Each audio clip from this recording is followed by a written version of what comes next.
Hey everybody, how are you doing? You good? Awesome. I'm having an awesome day today. I heard a song in an Uber today that I haven't heard for ages again for the first time. Do you guys remember Craig David's 7 Days? Do you guys? One lady. Oh shit. Okay, sweet. Here's the thing. I love that song too. But have you heard that song recently as an adult with a brain in your head? It's fucked up. For those of you who don't remember it, or if you don't know it, it goes like this. And if you do know it, sing along with me, woo lady. It goes like this. It goes, met her on a Monday, took her for a drink on Tuesday. We were making love by Wednesday, and on Thursday and Friday and Saturday, then chilled on Sunday. Yo, they fucked for 4 days in a row.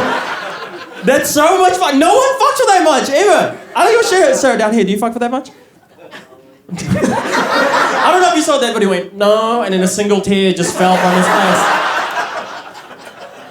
It's fine if you don't. What's your name, bro?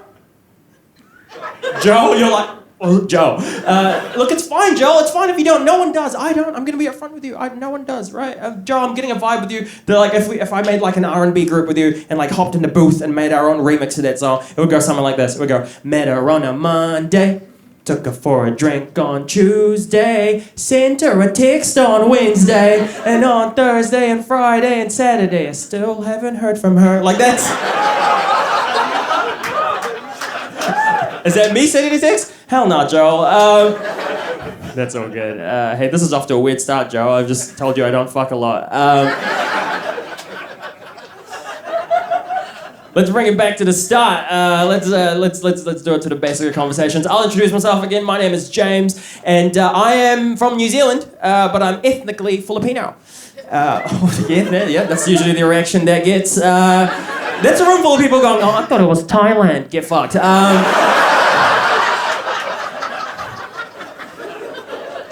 From New Zealand, but I grew up in New Zealand though, and I'd say like 90% of the time I feel loved and accepted by New Zealanders, but then there's like a handful of times where someone will just say something that just reminds me that I'm still an immigrant, you know? And one of those times is whenever I'm on Facebook and I read an article about immigration, right? And for some reason a voice in my head's like, read the comments, read the comments, read the comments.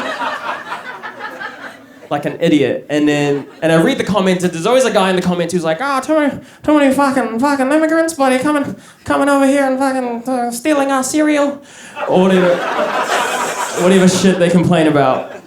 I read a comment from a guy like that recently that really stuck with me. Here's what the comment said. The comment said, we wouldn't be having any problems if immigrants just assimilated straight away into the new culture 100% of the time, straight away, right? And that annoyed me, right? Because assimilating, or whatever you want to call it, is way more nuanced than that, right? Like, it doesn't happen overnight. Like, for example, my family, we sort of, like, took maybe 4 or 5 years until we finally got to, like, climatize to New Zealand. And even then, we were only 50-50 split. You know, like, 50% of the time, we'd be Filipino, 50% of the time, Kiwi. You know, like 50% of the time would be Filipino as fuck. Like when I told my mom I was gonna be a comedian, she's like, why not nurse?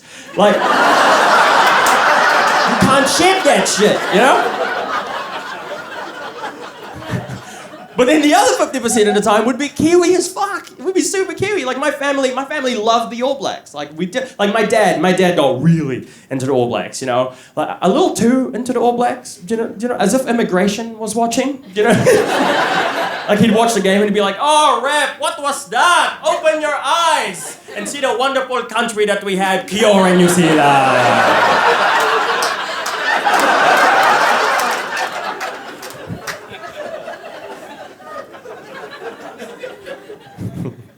But yes, I grew up there. And so, but here's the thing, when I read comments like that, sometimes I have to go, you know what, these people aren't necessarily bad people. You know, maybe for them, they just don't know what the immigrant struggle is actually like and how hard it is, and so they cast judgment, you know? But the problem is, online, whenever you try to educate someone and whenever you try to enlighten them, people just shut off, right? Because they feel like you're attacking them. Because that's what social media is. That's all social media. It's just people yelling. It's just people being like, look at my baby. And then people being like, you're a Nazi. Like, that's all it is. And so what I think we should do to teach these people is try to find a way to, like, make learning about the immigrant struggle fun, you know, like, and make it, like, try to trick them into learning it, right? And I think I've come up with a perfect plan to do this. I think what we should do is build a theme park where the theme is the immigrant struggle.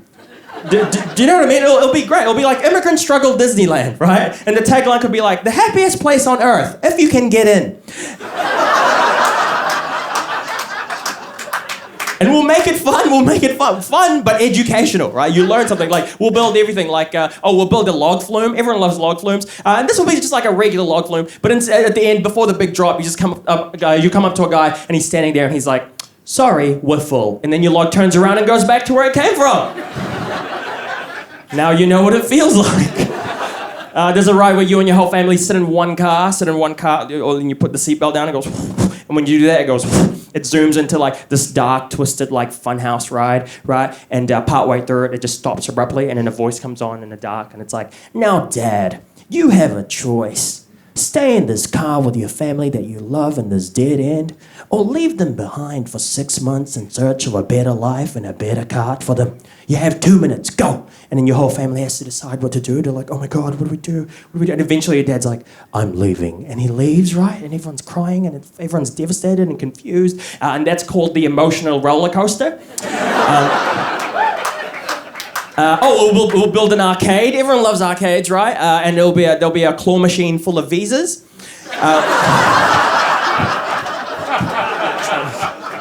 And it'll be one of those claw machines. You know when you don't win one of the main prizes, like a consolation one where you're guaranteed to win, but that one's just full of visas for countries that are perfectly fine, but no one really wants to go to. You're like, ooh, I won one. Zimbabwe, fuck. I guess we're going.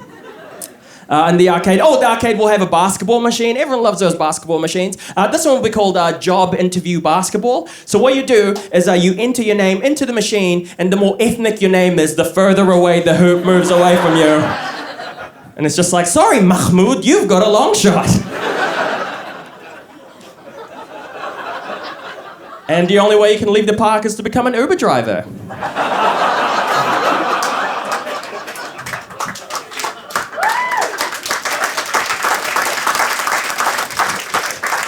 There's any rich people here, let's make that happen.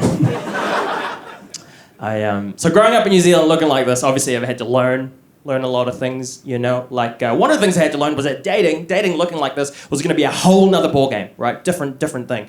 Like a couple years ago, I was on Tinder. I remember this very, very distinctly. I was on Tinder, just swiping away. By the way, I was on Tinder because I was like, your self-esteem's too high today. Let's take it down a notch. That's laughter recognition there, great. I was on Tinder and I came across this girl's profile that said, sorry, no Asians or Indians. Right, just right, one dude, yeah, cool.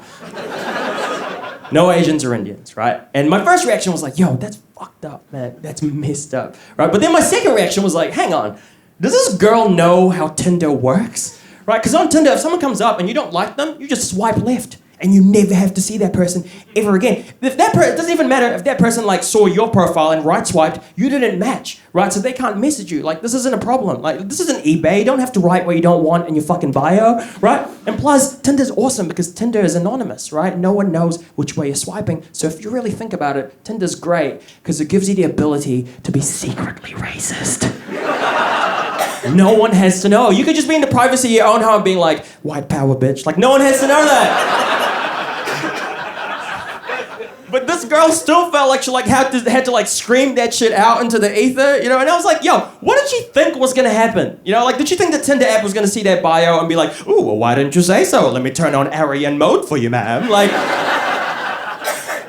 she's trying to solve a problem that isn't a problem in the first place. You know, that's like going to a restaurant and going, excuse me, waiter, can I please order the salad? And no olives.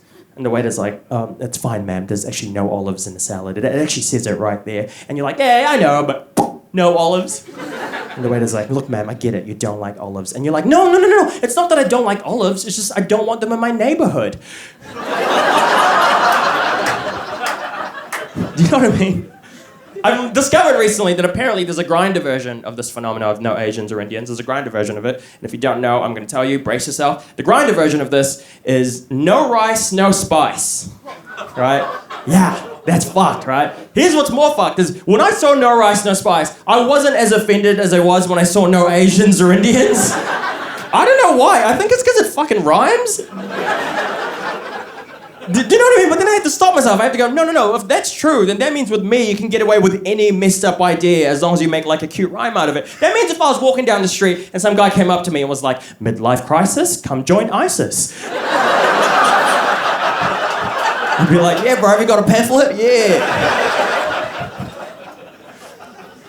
I hate it. I hate No Rice, No Spice so much. I do, because it's so lazy. It is. All you've done is you've taken the food from those two places and you made like a hurtful rhyme about it. That sucks. I hate that, right? Like, it would suck the other way around, right? Like, I'd love it if there was a Chinese guy on Grindr who was like, I always say no to mashed potato, or some shit like that. I think you guys would be like, hey, I've been James Roque. Have a good evening, everybody.